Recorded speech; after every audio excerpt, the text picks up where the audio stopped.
আপনার বিবেক জাগাইতে চাই। বাপ, আপনি আমার বাপ, আপনি আমার চাচা, আপনি আমার ভাই, আপনি আমার বন্ধু। এবার যুবকরা বলেন, নওজোয়ান আপনারা বলেন, বাপ আজকে যাদের 1 বছর 6 মাস 2 বৎসর কোনো দিন ফজরের নামাজ পড়েন না, দিনের পর দিন রাতের পর রাত যায়, এভাবেই 6 মাস, এভাবেই 1 বছর, এভাবেই 2 বছর, আপনি জানেনও না ফজরের ওয়াক্ত হয় কখন, ফজরের জামাত হয় কখন। মেরে মোহতারাম, আমার ভাই, আমার বন্ধু, বলো তুমি যে কোনো দিন ফজরের নামাজ পড়লা না, তোমার গন্তব্য কোন দিকে যাচ্ছে? কোন দিকে যাচ্ছে বলেন? আপনার পরিণতি কোন দিকে যাচ্ছে? আপনি আল্লাহকে ভুলে গেছেন যে কতদিন হয়? আপনি যে আখেরাতকে ভুলে গেছেন এটা আজ কতদিন? আপনি যে কবর ভুলে গেছেন এটা আজ কতদিন? আপনার যে মালিকের কথা মনে হয় না সেটা আজ কতদিন?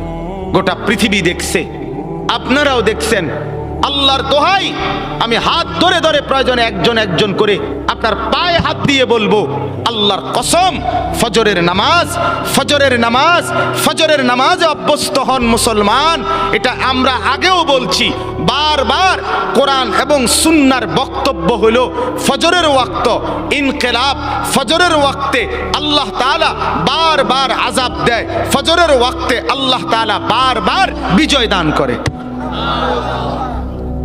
আপনারা দেখছেন মালিকের আযাব, তুরস্ক, সিরিয়া, আল্লাহর ইচ্ছা। কেন দিছেন সেটা শুধু আল্লাহই জানে, কিন্তু হয়েছে কোন ওয়াক্তে? ফজরের ওয়াক্ত। ফজরের ওয়াক্ত ভোর 4:15 বাজে, মাটির সাথে মিশে গেছে, আস্থা বাড়ি ধ্বংসস্তূপ হয়ে গেছে, গোটা পৃথিবী কাঁপতেছে, গোটা পৃথিবী সমবেদনা জানাইছে, গোটা পৃথিবী মর্মাহত হইছে, কিন্তু ফজরের ওয়াক্ত। এই কোরআনে আছে দোস্ত, কওমে লূত, লূত আলাইহিস সালামের কওম একটি জাতি যারা পুরুষে পুরুষে অপকর্ম করত, নাউজুবিল্লাহ। আল্লাহ তাআলা এই কঠিন অপরাধের কারণে তাদেরকে জীবন্ত উল্টাইয়া 7 তবক জমিনের নিচের মাটি উপরে তুলে তাদেরকে জিন্দা মাটির নিচে দাফন করে দিছে, পাথরের বৃষ্টি বর্ষণ করে ধ্বংস করে দিছে। 2, কওমে আদ, এই কোরআনে আছে একটি জাতি, হুদ আলাইহিস সালামের কওম, তাদেরকে আল্লাহ তাআলা নাফরমানির কারণে, পাপের কারণে 7 দিন একটানা 7 রাত 8 দিন ঝড়ো বৃষ্টি দিয়ে, বাতাস দিয়ে, ঝড়ো হাওয়া দিয়ে আল্লাহ ধ্বংস করে দিছে, দুধের বাচ্চাটা সহ। 3 নাম্বার, এই কোরআনে আছে একটি জাতি, কওমে সামুদ, সামুদ জাতি, সালেহ আলাইহিস সালামের কওম, আল্লাহ তাআলা তাদেরকে নাফরমানির কারণে ফেরেশতার একটা বিকট চিৎকার দিয়ে একেবারে ধ্বংস করে দিয়েছে। 4 নাম্বার, আল্লাহ তাআলা কওমে শুআইব, শুআইব আলাইহিস সালামের কওম, মূসা নবীর শ্বশুর, ওই নাফরমান জাতি, নাফরমানির কারণে আল্লাহ ফেরেশতার বিকট চিৎকার দিয়ে ধ্বংস করে দিছে।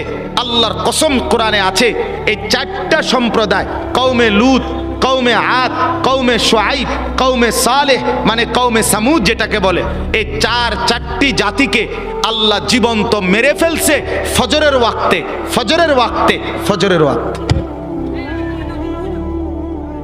ফজরের নামাজ ইনকিলাব মানে পরিবর্তন।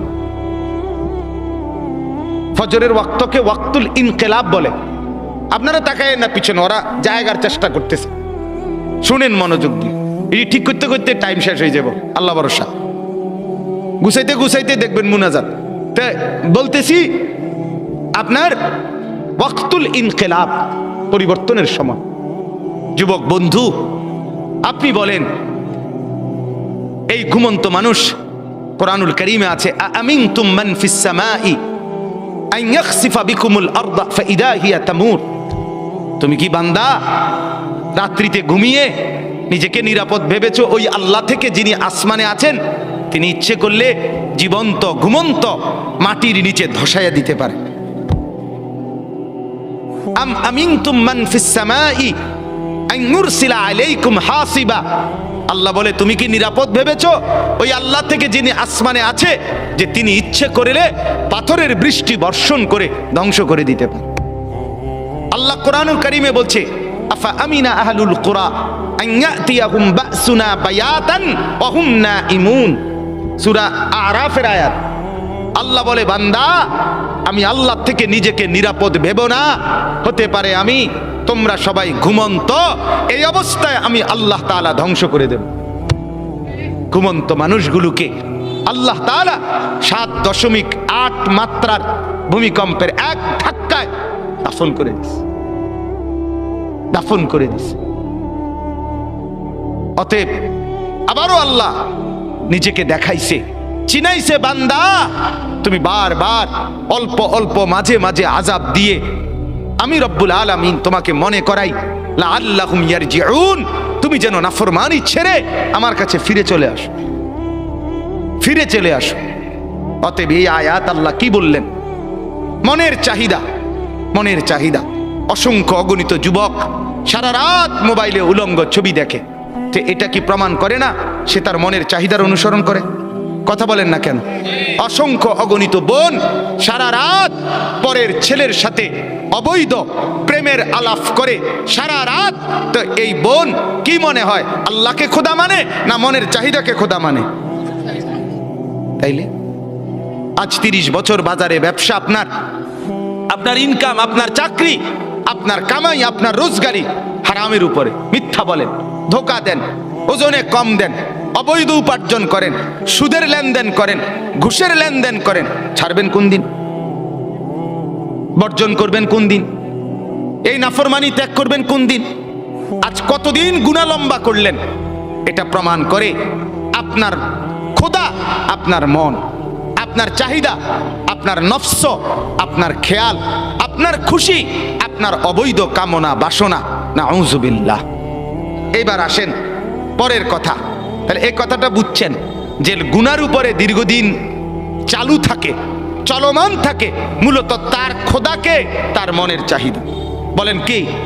খোদাকে বলেন না, মনের চাহিদা, মনের চাই। এবার আল্লাহ বলেন, বন্ধু মনে আসেনি নবীকে দেখাইছে যে দোস্ত দেখছেন তো, তার চলা ফেরা, উঠা বসা, তার চুল দেখেন, তার জামা দেখেন, তার কথাবার্তা দেখেন, ছেলেপেলেদের চুল দেখেন, ছেলেপেলেদের হাঁটা চলা দেখেন, সারা দিনে চলা ফেরা উঠা বসায় কোনো কিছুতে মনে হয় না সে মুসলমান।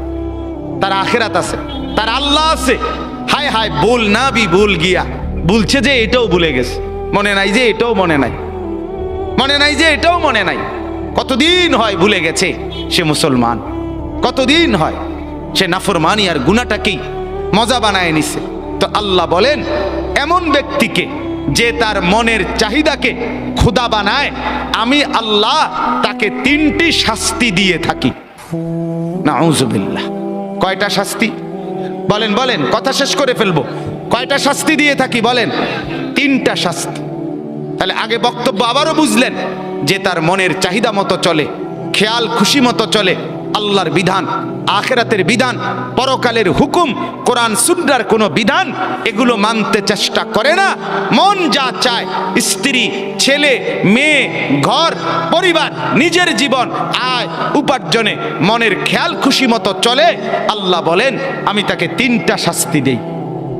1, ওয়া আদাল্লাহুল্লাহ আলা ইলমিন, আমি তাকে জ্ঞান দিছিলাম, বিবেক দিছিলাম, বুদ্ধি দিছিলাম, বিবেচনা দিছিলাম, দিমাগ দিছিলাম, সুস্থতা দিছিলাম, বুঝার মতো দক্ষতা দিছিলাম, সাথে সাথে বুঝবার মতো উপযুক্ত কিতাব কোরআনও দিছিলাম, বুঝাইবার মতো, মানে একসাথে ব্যাখ্যা করে ফেলতেছি, বুঝাইবার মতো উপযুক্ত আলেম, ইমাম, খতিব, ওলামা, আউলিয়া, বুজুর্গ, মাশায়েখ আমি তাকে দিয়েছিলাম। তাইলে আমি তারে বুঝবার মতো দেমাগও দিছি, আমি তারে গ্রহণ করার মতো কিতাবও দিছি, আমি তারে বুঝাইয়া দেওয়ার মতো আলেমও চতুর্দিকে তৈরি করে দিয়েছি। সে বিবেককেও কাজে লাগাইলো না, সে কোরআনকেও ধরলো না, আলেমকেও অনুসরণ করলো না। ফলে মনের চাহিদা মতো চলতে চলতে 10 বছর, 20 বছর, 30 বছর, 5 বছর, 2 বছর, একদিন আমি আল্লাহ এই লম্বা সময় চলতে চলতে আদাল্লাহুল্লাহ, আমি তাকে গোমরা করে দিলাম। এবার লাঠি দিয়া তারে সরাই দিলাম, যা নাফরমান, যা যা, তুই শেষ। তোরে আর আলোর রাস্তা থেকে, হেদায়েতের রাস্তা থেকে, জান্নাতের রাস্তা থেকেই তোরে সরায় দিলাম। আর কোনোদিন তুই গন্তব্য খুঁজে পাবি না। আমার বাপ বলেন তো তখন পরিণতি কি হবে? কি হবে আমার বলেন? এক তো হইল সে আমার ছোট ভাই, তো দুষ্টামি করছে, ভুল পথে গেছে, কোন রকম অনিয়ম করছে, তা আমি তারে নিয়ে আসলাম, তাই না থাপ্পড় দিলাম, কনি দিলাম, মার দিলাম, ধমক দিলাম, শাসন করলাম, এরপরে বললাম সাবধান এদিক দিয়ে চলবি। তাহলে হতে পারে ক্ষণিকের কানছে, ব্যথা পাইছে পিঠে, হাতে, শরীরে, কিন্তু পথ তো আছে, ঠিক কিনা বলেন না কেন? পথে তো আছে। তাহলে এই আঘাত চলে যাবে একদিন, কিন্তু পথে তো আছে। আরেকটা হলো আমি দেখতেছি এই পরিমাণ রাগ করছি তার লগে, যে রাগ করে আমি দেখতেছি সে নাফরমানির রাস্তায়, ধ্বংসের রাস্তায়, জাহান্নামের রাস্তায়, আগুনের দিকে ছুটছে। আমি বললাম যা যা বেটা, তোর যেটা মনে করতে এটা কর, তোর মতো অসৎ, তোর মতো অসভ্য, তোর খবর না নিলে কি হয়েছে, তোর মতো ভাই আমার দরকার নাই। এবার সে নিজের মতো করে চলছে আর বরবাদ হচ্ছে। তাইলে ওইটা কি পরিমাণ ক্ষতি তার, কথা বলেন না? এর চাইতে তারে 10টা কনি দিলেও তো ভালো ছিল, তারে মাথার তুললে আসার দিলেও তো ভালো ছিল, যদিও পথে রাখছিল। কিন্তু যদি পথ থেকে সরায় দিছে, ভুল পথে চলে গেছে, আর ডাকছে না, তখন পরিণতি কি হবে? আল্লাহ তাআলা এটা বলেন, রব্বুল আলামিন বলেন, কোন নাফরমান যখন মনের খেয়াল খুশি মতো চলতে থাকে, নাফরমানি ধারাবাহিক করতে থাকে, বারবার বারবার বারবার অন্যায় করতে থাকে বান্দা, আমি রব্বুল আলামিন তখন ইচ্ছে করেই তাকে পথভ্রষ্ট করে দেই। নাউজুবিল্লাহ। আমার শায়েখ আল্লামা মুফতি মুশতাকুন নবী সাহেব বলে, কোরআনুল কারীমে আল্লাহর সবচেয়ে বড় ধমকটা কি? সূরা হাশরের একটা আয়াত। কোরআনে আল্লাহ বহু জায়গায় বলছে, এই তোরে কঠিন শাস্তি দেব, কঠিন মাইর দেব, কঠিন আযাব দেব, ভয়ঙ্কর আযাব দেব। এটি সব বালা কথা, কারণ এগুলার ভয়ে ফিরে চলে আইলে তো ভালোই, কথা বুঝেন না? আর সবচেয়ে ভয়ঙ্কর কথা হইল, কোরআনে একটা আয়াত আছে সূরা হাশরে, সেটা কি? আল্লাহ বলে, ওয়ালা তাকুনু কাল্লাযীনা নাসুল্লাহ ফাআনসাহুম আনফুসাহুম। এই কথাই আল্লাহ বলে, বান্দা বড় মায়া করে আল্লাহ বলছে, শোনো, তুমি দীর্ঘদিন আমারে ভুলা থাইকো না, অনেক দিন আমাকে ভুলতে ভুলতে না, একদিন আমি যদি বেশি রাগ করে ফেলি, সেদিন আমি আল্লাহ তোমাকেই তোমার থেকে ভুলায় দেব। সেদিন তুমি আত্মভোলা হয়ে যাবা, তোমার আর মনে হবে না তুমি মানুষ, তোমার আর মনে থাকবে না তুমি মুসলমান, তোমার আর কোনোদিন মনে হবে না তুমি মরবা, কবরে যাইবা, প্রশ্ন করবে, কবরে আযাব হবে, আখিরাতে উঠতে হবে, আমলনামা হাতে দিবে, মিজানের পাল্লায় মাপা হবে, আমি আল্লাহর সামনে মুখোমুখি হইতে হবে, ফুলসেরাত পার হইতে হবে, জান্নাত কিংবা জাহান্নামে যেতে হবে। এই কথাটাই, এই চ্যাপ্টারটাই তুমি ভুলে যাবে, এটাই মনে থাকবে না। হাজারো নাফরমানের জিন্দিগি এমন, হাজারো পাপীর জিন্দিগি এমন, দিবা রাত্রির 24 ঘন্টা, সপ্তাহ যায়, বছর যায়, দিন যায়, মাস যায়, তার কোনোদিন মনেও হয় না আমার আখিরাত আছে। বোঝেন না? মসজিদের সামনে, মনে করেন কথার কথা, মসজিদের সামনে চা দোকান, আজকে 10 বছর দোকানদারি করে, তার দোকান থেকে চা খাইয়া লোক মসজিদে যায়, মসজিদ থেকে বাইরে হইয়া লোকে তার দোকানে চা খায়। এই নাফরমান 10 বছর ধরে কোনোদিন তার মনে আসে নাই যে আমিও তো একটা মুসলমান, আমারও তো মসজিদে যাওয়া দরকার। কি মনে হয়?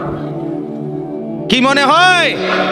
আল্লাহ মাফ করুক, না জানি আল্লাহ তাআলা তোমারে গুমরা করে দিল, না জানি মাওলা তোমারে পথ থেকে সরায় দিল, জান্নাতের রাস্তা থেকে হটায় দিল। নাউজুবিল্লাহ। কি পরিণতি হবে? এজন্য গুনাহ, আমি প্রতিদিন বলি এ কথাকে, অনুরোধ করি, গুনাহ লম্বা হইতে দিবেন না, নাফরমানি লম্বা হইতে দিয়েন। সুদের লেনদেন দীর্ঘস্থায়ী বানায়েন না, ঘুষের লেনদেন দীর্ঘস্থায়ী বানায়েন না, মদ, জুয়া দীর্ঘস্থায়ী বানায়েন না। উলঙ্গ ছবি দেখা, জিনা, ব্যভিচার, গান, বাদ্য, বিভিন্ন ড্যাকসেট বাজানো, সারা রাত গান বাদ্য বাজানো। যুবক, রঙের ঘুড়ি উড়াইও না। যুবক, রঙের ঘুড়ি উড়াইও না, রঙের ঘুড়ি উড়াইও না। গুনাহ তৃপ্তি দেয় না বাপ, গুনাহ সুখ দেয় না, গুনাহ তৃপ্তি দেয় না। যে যুবক মদখোর, যে মানুষ আসক্ত মদে, সে কোনোদিন তৃপ্ত হয় না। তার আরো মদ চাই, আরো মদ চাই, আরো মদ চাই, সে তৃপ্ত হয় না। ঠিক কিনা বলেন না? যে জুয়া খেলে, জুয়া, সে কোনোদিন তৃপ্ত হয় না। হাজারো লক্ষ জুয়ারি জুয়া খেলতে খেলতে নিজের জমি, নিজের জায়গা, নিজের টাকা, নিজের ভিটা, নিজের মাটি, নিজের বসত, অসভ্য জানোয়ার এমনও আছে নিজের বউ শুদ্ধা বেচ চালায়, তৃপ্তি নাই। এই কয়দিন আগে এক যুবক উত্তরবঙ্গ থেকে আসছে আমার মাদ্রাসা ক্যান্টনমেন্টে। আইসা আমারে জড়ায় ধরে কানতেছে যে হুজুর, আমি অনলাইনে মোবাইলে জুয়া খেললা 2.5 লাখ টাকা বাবার ফার্নিচার ব্যবসার টাকা আমি নষ্ট করে ফেলছি। বাবা বের করে দিছে ঘর থেকে, এখন আর আমি কি করবো হুজুর, কিছুই বুঝতেছি না। আমি বললাম, বাবা অনলাইনে জুয়া কি? আমি তো এটাও বুঝি না বাপ। আহা, গুনাহ সুখ দেয় না, গুনাহ তৃপ্তি দেয় না। নাফরমানি যদি সুখ দিত তো ফেরাউন আর নমরুদকেই দিত। অতএব গুনাহ তৃপ্তি দেয়। যে বোনেরা, যে মারা আজকে বেপর্দা, বাজারে বাজারে বেপর্দা ঘুরে, রাস্তায় বেপর্দা হাঁটে, তাদের কোনো তৃপ্তি নাই, না স্বামীর কাছে তৃপ্তি, না বাহিরে তৃপ্তি। কারণ যে নারী একাধিক পুরুষকে দেখিয়ে শরীর, রূপ, যৌবন নিজে অভ্যস্ত, পছন্দ, তার কোনোদিন সুখ আর মিলে না, সুখ মিলে না। গুনার মধ্যে তৃপ্তি নাই। যুবক, তোমরা যদি সারা রাত পৃথিবীর সমস্ত নারী উলঙ্গ করেও যদি তোমাকে দেখানো হয়, তারপরেও তোমার তৃপ্তি হবে না, আরো দেখতে মন চাইবে, আরো দেখতে মন চাইবে, আরো দেখতে মন চাইবে। অথচ রব্বুল আলামিন যাকে একজন স্ত্রী দিয়েছে, হালাল স্ত্রী, সে একজন স্ত্রী দ্বারাই তৃপ্ত হয়ে যায়। হালালের একজন দিয়েই তৃপ্তি মেলে, হারামের লক্ষ কোটি দিয়েও তৃপ্তি মেলে না, সুখ মিলে না। গুনাহ তৃপ্তি দেয় না, গুনাহ স্বস্তি দেয় না। অনুরোধ করছি, গুনাহ আগুন, গুনাহ আগুন, আগুন লাগলে সুখ মিলে না।